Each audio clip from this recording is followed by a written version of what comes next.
Zombie tribes! We are with you. Zombie tribes! We are with you. Zombie tribes! We are with you. Zombie tribes! We are with you. This is a message from the North American Manipur Tribal Association.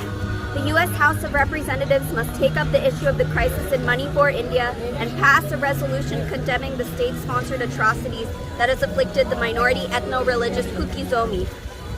The European Parliament took a bold step on July 12 in deliberating on a resolution on the violence in Manipur and passed a resolution criticizing the Indian government's failures the next day. The UK Prime Minister's envoy for religious freedom, Fiona Bruce, has also raised the Manipur issue in the British Parliament. Since the 3rd of May 2023, the minority Zombie tribals in Manipur, India have been the victims of a deliberate, coordinated, and in many regards premeditated campaign of ethnic cleansing. Zombies, who are predominantly Christians, form about 16% of the population of Manipur, and the Métis, who are predominantly Hindu, make up about 53%. While the Zombie and Métis conflict has caused profound losses within both communities, Zombies have borne the brunt of the violence, despite being the minority. We have lost more than 100 lives out of the reported 140 deaths and seen 317 churches destroyed, 6,137 homes set ablaze, and 41,425 people internally displaced out of a total 60,000. Underlaid with a long history of grievances, the current crisis was triggered after the Manipur High Court directed the state government to give scheduled tribe status for the majority Métis. An affirmative action-like program, the ST status entitles historically marginalized communities to educational and employment benefits, as well as constitutional protection of their ancestral lands. Tribal students from both the Zombie and Naga communities protested the court's decision, arguing that it would permit dispossession of their ancestral lands. They also argue that the Métis should not be entitled to the same types of benefits we have been afforded by the Indian Constitution due to our relative disadvantages. Though the Indian Supreme Court later stayed the lower court's decision, calling it factually wrong, the flame had already been lit.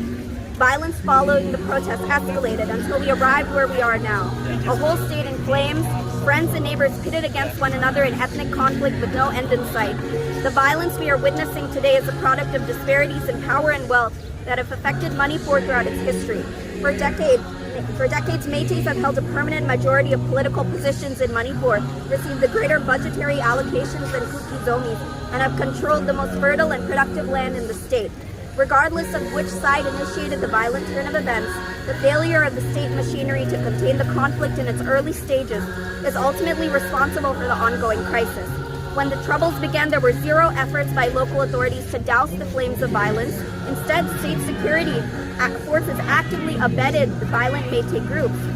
Throughout the state, police stood idly by while mobs walked into police armories, taking with them caches of munitions. The militant Métis group mostly responsible for violence against Zombies, Arambay Tengol, previously enjoyed the support of the Bharatiya Janata Party, Chief Minister N. Biren Singh, as well as BJP parliamentarian Leshimba Sanajoba, the titular Métis king. Pramod Singh, the leader of the Métis Lipun, regularly spews hateful utterances and has brazenly threatened a civil war and annihilation of the Kukis. Although Zombies and Métis have attacked and killed one another, there is widespread evidence that Métis militant groups have targeted non-combatant civilians, while there is no evidence that Zombies have. A Zombie family was torn apart when a 7-year-old boy, Hong Hang Sing, his Métis mother Nina, and their friend Lydia were burnt alive by a Métis mob, leaving behind Joshua Han Sing, the Kuki father. The beheading of David Thiek pushed the conflict to newer depths of barbarism. A disabled woman, Deborah Hangzo, was murdered in a particular affront to the United Nations Convention on the Rights of Persons with Disabilities. After false rumors of spread of Kuki men raping Métis women, young Kuki women were raped and murdered, with Métis women egging on the male perpetrators in some instances. In fact, the viral video of 2 Kuki women paraded naked and raped that emerged on July 20th jolted the Indian consciousness to life and evoked worldwide condemnation. This horrific crime was reported in a letter along with several other cases to the National Commission for Women on June 12th, co-signed by the North American Manipur Tribal Association. To date, there has been no effort on the part of any government to reach out to the victims. It is an outrage that the Prime Minister of India, Narendra Modi, maintained his silence on Manipur for almost 80 days. His eventual comments on Manipur may be worse than his silence.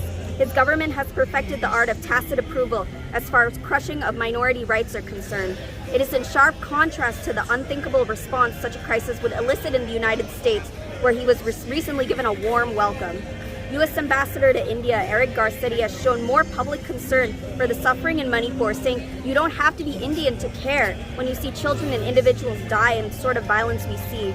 In a press briefing, reacting to the recent viral video of the two Kuki women, he further said our hearts break whenever there's human suffering, whether it's in our neighborhood or across the globe or the country in which we're living.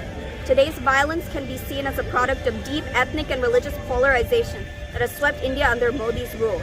Whether it is Dalits, Adivasis, or minorities of all kinds, sexual orientation, religion, everyone has little space to have a dignified existence. Modi's silence in the face of the Manipur crisis and the complicity of local BJP politicians both eerily resemble the massive Gujarat pogrom of 2002. Then serving as Chief Minister of Gujarat, Modi allegedly ordered police not to intervene, while armed Hindu supremacist groups allied with his party killed more than 1,000 Muslim Indians. Following the pogrom, Modi aggressively censored all evidence of his culpability, including by issuing a nationwide ban on the BBC documentary, which criticizes his inaction during the pogrom. Government officials have similarly launched an assault on freedom of expression in Manipur, imposing internet blackouts that have prevented millions from communicating with loved ones and accessing essential services. Manipur courts have also issued summons against critics of violence, including Kuki-Zomi academic Professor Susan Hossing, whose analysis was featured in one of India's most respected investigative news outlets, The Wire, along with Mary Grace Zoe, convener of Kuki Women's Forum, and Wilson Lelam Hangxing, General Secretary of the Kuki People's Alliance. As the conflict rages on, both warring parties are adopting hardline positions that will make it much harder for any sort of peaceful settlement. Manipur is one of the latest victims of governance by hysteria, where a ruling majority can be made to feel under siege from the marginalized minorities they rule over. To make good on its democratic comments, India must protect its minorities in Manipur and across the country. As a minority which has been outnumbered and overpowered in Manipuri politics since Indian independence, Kuki-Zomis must be given greater autonomy under the Indian constitution. In the meantime, continued international pressure and solidarity in all forms remains incredibly urgent. And that's a statement from North American Manipur Tribal Association.